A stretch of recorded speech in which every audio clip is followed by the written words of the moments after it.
ઉત્તરાયણમાં આમ તો લોકો ખૂબ મોજ મસ્તીથી તહેવારની મજા માણે છે। આ તહેવાર આવતાની સાથે જ લોકો ઉત્સાહપૂર્વક લાડુ, ચીકી, સિંગની ચીકી, ટોપરાના લાડુ અને અન્ય અવનવી વસ્તુઓની મજા માણે છે। આ તો ઉત્તરાયણ એવું છે કે આપણે ધાર્મિક તહેવાર માનવામાં આવે છે અને ધાર્મિક રીતે આપણે એનો પ્રસંગ મનાવીએ છીએ। આમાં અહીં ગુજરાતમાં તો ચીક્કી, લાડુ એવું બધું ચાલ્યા કરે છે, બરાબર।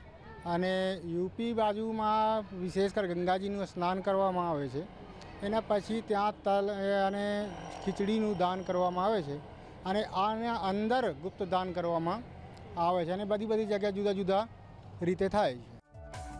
ઉત્તરાયણના દિવસે દાનનું પણ વિશેષ મહત્વ છે। પહેલાના સમયમાં લોકો તલની બનાવેલી વસ્તુઓમાં સિક્કાઓ છુપાવીને ગરીબોને ગુપ્ત દાન કરતા હતા। ગૃહિણીઓ પણ ખૂબ ઉત્સાહથી ઘરમાં અવનવી ગોળની વાનગીઓ બનાવી તહેવારની મજા લૂંટે છે।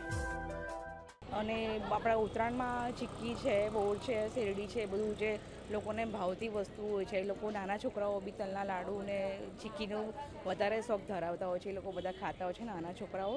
અને એ લોકોને જેમ ગૃહિણીઓને નવું બનાવવાની ચીક્કીમાંથી ઘણી બધી વસ્તુ બનાવતા હોય છે, જેમ કે ચીક્કીના લાડુ છે, તલના લાડુ છે, એવી રીતે બધા બનાવતા હોય છે। જેમ કે ઊંધિયું હોય છે, બધું વ્યવસ્થિત ઊંધિયું, જલેબી, એ લોકો બધા ધાબા પર વહેલી સવારે જતા રહે છે અને બધા ફૂલ એન્જોયમેન્ટ કરે છે। અને યંગસ્ટર પણ નહીં, અને જે એજેડ હોય છે એ લોકોને બી ઘણાને બહુ શોખ હોય છે।